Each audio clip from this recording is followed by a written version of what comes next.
नमस्कार, मैं हूं अमित कुमार। बिहार के माननीय मुख्यमंत्री श्री नीतीश कुमार को आज पटना हाई कोर्ट ने एक बड़ा झटका दे दिया।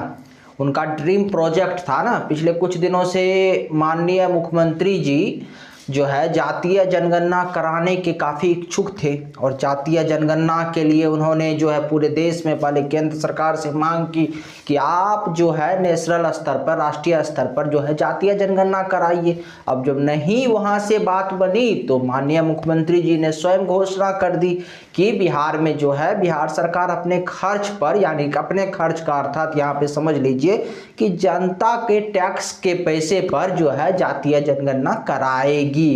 लेकिन जो है ये जातीय जनगणना क्यों कराई जा रही थी, ये जो है माननीय जज को, माननीय न्यायालय को समझ में आ गया आखिर इस जातीय जनगणना कराने के पीछे क्या मांजरा है। खैर, नेता आपको कुछ भी दलील दे कि जातीय जनगणना कराने के लिए आपके उत्थान के लिए है, समाज के कल्याण के लिए है, समाज में जो है समाज कल्याण के लिए अलग अलग योजना चलाने के लिए जातीय जनगणना है, लेकिन जो है उसका जो लक्ष्य है वो तो सबको पता है, आम जन को भी पता है कि उसके जरिए जो है एक बहुत दूर तक की राजनीतिक पारी खेलने का प्रयास किया जा रहा है। और जब ये आम लोगों को समझ में आ जाता है तो जो न्यायालय में जो जज साहब बैठे थे उनको कैसे समझ में नहीं आती।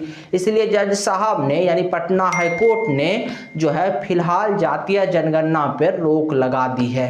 हालांकि अगली सुनवाई जो है 3 जुलाई को होगा, लेकिन फिलहाल जो है जातीय जनगणना पर रोक लगा दी गई है। अब आपके मन में प्रश्न उठ रहा होगा कि आखिर जो है ये जातीय जनगणना आखिर नीतीश जी कराना क्यों चाहते थे। और आप देखिए, आज आप पूरे देश को देखिए, पूरे देश में कौन लोग हैं, वो कौन नेता है जो जातीय जनगणना कराना चाहते हैं, जो कहते हैं कि नहीं देश में जातीय जनगणना होनी चाहिए। अलग अलग राज्यों में देखिए, नज़र दौड़ाइए, थोड़ा यूपी में नज़र दौड़ाइए, राजस्थान में नज़र दौड़ाइए, मध्य प्रदेश में नज़र दौड़ाइए, झारखंड में नज़र दौड़ाइए, पश्चिम बंगाल में नज़र दौड़ाइए। देखिए वो कौन लोग हैं जो कहते हैं कि जातीय जनगणना होनी चाहिए। और बिहार में भी देखिए जो कौन लोग थे जो जातीय जनगणना करवा रहे थे। और क्यों करवा रहे थे? क्योंकि ये वही लोग थे जिनकी राजनीति जो है जाति के इर्द गिर्द घूमती है। जाति के इर्द गिर्द ही इनकी राजनीति का सारा दांव पेच चलता है, सारा राजनीतिक चलता है। अब जब जातीय जनगणना नहीं होती, और क्योंकि पिछले जो कुछ वर्षों से भारत के राजनीति में इस एक बहुत बड़ा जो है परिवर्तन आया है, और ये परिवर्तन आने के बाद हुआ यूं कि जो लोग जाति की राजनीति करने लगे थे, देखिए सब जो है कहीं ना कहीं बेरोजगार होने लगे पूरे देश में।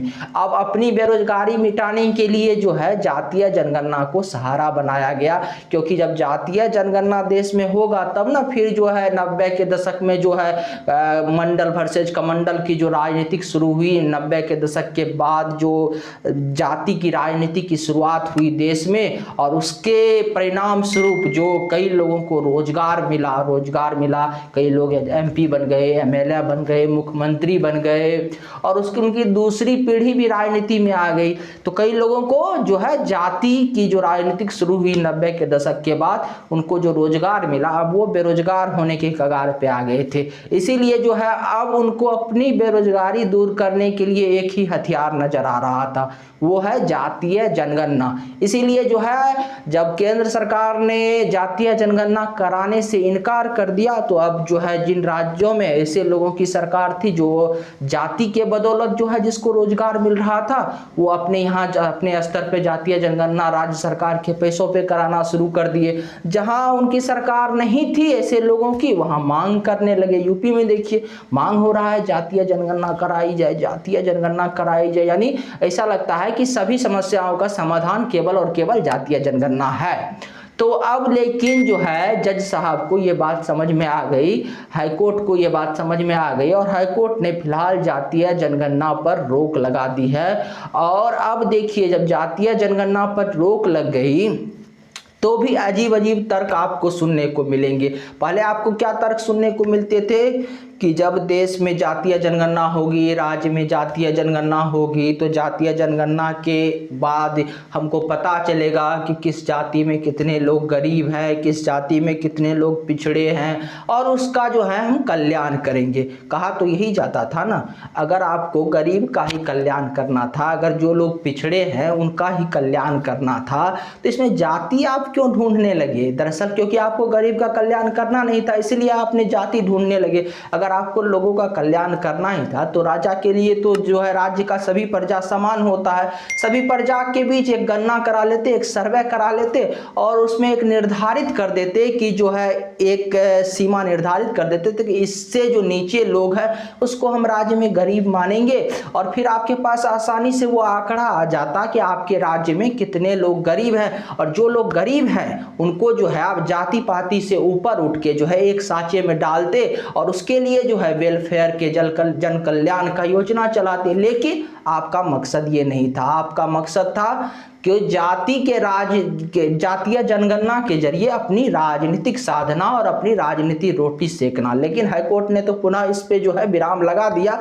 अब देखिए, और वो कौन लोग थे जो जाति जनगणना करा रहे थे, जो कहते थे कि जाति के जरिए ही समाज है। जैसे कि हमारे समाज में एक वर्ग के दिमाग में ये बैठा भी दिया गया है कि जाति के जरिए ही उसका कल्याण हो सकता है, यानी जब तक जाति की बात नहीं होगी तब तक कल्याण नहीं। और हमारे समाज में बहुत सारे लोग वैसे जो राजनेता के बहकावे में भी आ जाते हैं। और ये कौन लोग थे जो कहते थे कि जातीय जनगणना कराई जाए और जाति आधारित सारा योजना बनाई जाए? वही लोग थे जो कहते थे कि जाति पाति मिटना चाहिए से, समाज में जो है जाति पाति मिटना चाहिए, जाति पाति से ऊपर उठ के हमको समाज को सोचना चाहिए। और वही लोग जातीय जनगणना कराने के लिए आतुर थे, क्योंकि हमारे समाज में जो एक वर्ग है ना, उनका उद्देश्य है, उनका राजनीति तबे जो है प्रतिफल होगा, राजनीति जो है फलित होगा, पुष्पित होगा, और राजनीतिक जो है उसका जो है तबे बढ़ेगा, तभी उसकी राजनीति में फल लगेगा जब जो है वो जो है समस्या को और बढ़ा चढ़ा के समाज में दिखाएंगे। अर्थात जो समस्या है उस समस्या को खुरेद को निकालेंगे, और समस्या को खुरेद करके बाहर निकालने के बाद उस समस्या को समाज के सामने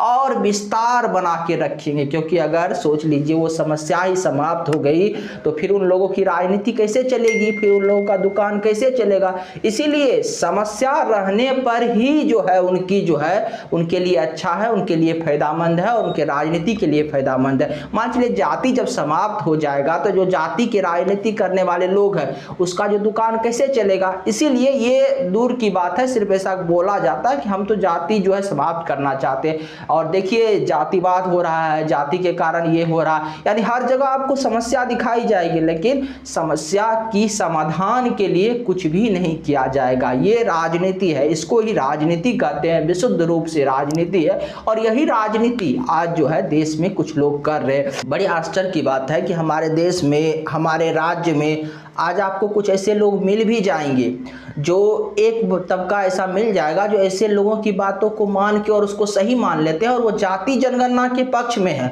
वो उनको आप कितने प्रकार के दलील दे दीजिए, तमाम अनेक दलील दे दीजिए, अनेकों प्रकार से समझा दीजिए कि देखिए जाति जनगणना जो है समाज के लिए ठीक नहीं है, लेकिन फिर भी वो चाहेंगे जाति जनगणना हो।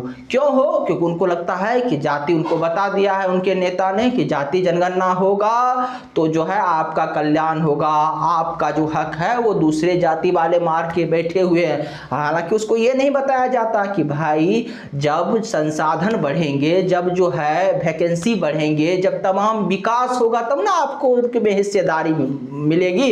1 रुपया है और 1 रुपया में आप मारामारी कर रहे हैं कि हमको 10 पैसा मिले, हमको 5 पैसा मिले जाति के हिसाब से, और आप इस बात पे प्रयास ही नहीं कर रहे। इसके लिए आपको बताया ही नहीं जा रहा है कि उनका काम वहाँ सत्ता में बैठे लोगों का काम था उस 1 रुपया को 2 रुपया, 5 रुपया और 10 रुपया में तब्दील करना, ताकि जो है मारामारी कम हो। जब अपने आप आप जो है संसाधन बढ़ेंगे तो जो है अपने अनेकों हाथों में जाएंगे, लेकिन इन चीज़ों को जो है, इन चीज़ों से आपका ध्यान को भटकाया गया और आपको एक ही चीज़ पे केंद्रित कर दिया गया, जाति ही तमाम समस्याओं का समाधान है। हालांकि हमारे समाज में बहुत सारे लोग हैं जो अलग अलग जाति से तो आते हैं, लेकिन उनको समझ में आ जाता है, बहुत सारे ऐसे लोग भी हैं वो समझते हैं कि आखिर ये जाति जनगणना का मकसद क्या है, और जो कुछ प्रतिशत लोग समझते हैं कि जाति जनगणना का मकसद केवल जो है राजनीतिक रोटी सेकना है, वो इसका विरोध करते हैं। और आज वो लोग बहुत खुश हैं जो जब जाति जनगणना का रोक लग गया तो ऐसे लोग बहुत खुश हैं और वो कहते हैं